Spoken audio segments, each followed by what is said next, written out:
I'm travelling with World Expeditions to spend time with one of the oldest cultures left in the world. So we've just arrived in Arnhem Land, which is in the Northern Territory of Australia. Arnhem Land is bound by the Gulf of Carpentaria and the Arafura Sea. It is owned by Aboriginal people and special permits are required to enter. We've been invited by the Timaru Land Management team to help them with their coastal cleanup project. On our arrival, we were welcomed with a traditional smoke ceremony. The ceremony pays respect to ancient Indigenous traditions and to ward off unwelcome spirits. Welcome to Cape Arnhem.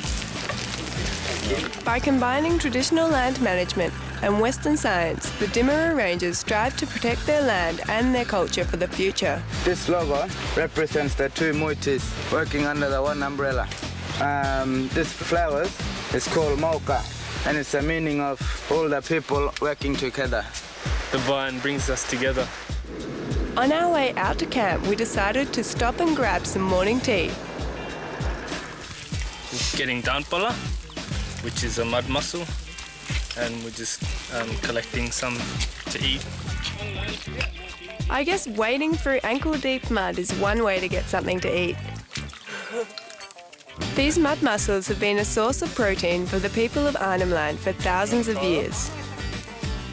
Now, to see what they taste like. Mud mussel even.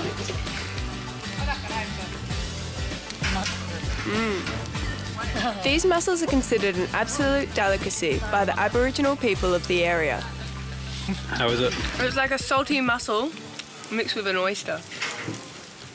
A bit chewy. I reckon one's enough for me. From the bush, we head straight to the beach to find out what the biggest problem is for these rangers. Every year, more than 6 million tonnes of rubbish get dumped into the sea. Due to the ocean's currents, most of the rubbish that gets dumped in Southeast Asia ends up on these remote beaches. We're going to spend the next couple of days helping the rangers pick up as much rubbish as possible.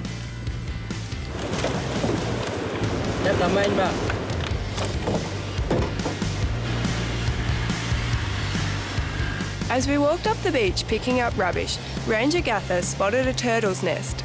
We found greenback turtle nest. Greenback turtles are endangered. However, because turtle eggs are a traditional food source, Indigenous people are allowed to take them.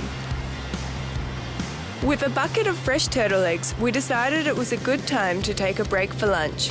We headed down the coast to one of the rangers' favourite lunch spots. Fresh oysters off the rocks. I couldn't bring myself to eat a turtle egg, but I'm happy to get stuck into oysters. I've eaten a lot of good oysters in my life, but without a doubt, these were the best I've ever had. If you're not too keen on the idea of raw oysters, the rangers have figured out a way to lightly toast them. With no supermarkets around, oysters and turtle eggs are a part of the daily diet up here.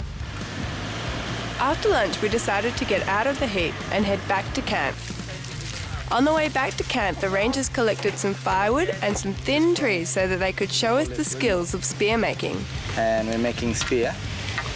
Spear making is a tradition that is passed down from elders to young men, and only men are allowed to make spears. And what really surprised me is that these spears are still commonly used for fishing. The next morning, we head back to the coast to spend another day picking up rubbish. One of the main things that wash up here are ghost nets. Ghost nets are fishing nets that have fallen off or been abandoned at sea by fishing trawlers. They have a devastating impact on the environment. They drift through the oceans, entangling and killing all sorts of marine life. The rangers' main objective is to get the nets off the beach before they get swept back out by the tides and do more damage. I couldn't believe it, but over 2 days we managed to pick up about 1.7 tonnes of rubbish, which can give you a pretty good idea of how much rubbish is still out there. It's been a real treat coming out here and working with the Timaru Land Management team. I've learnt loads about Indigenous culture, and cleaning up the beach has been really quite rewarding.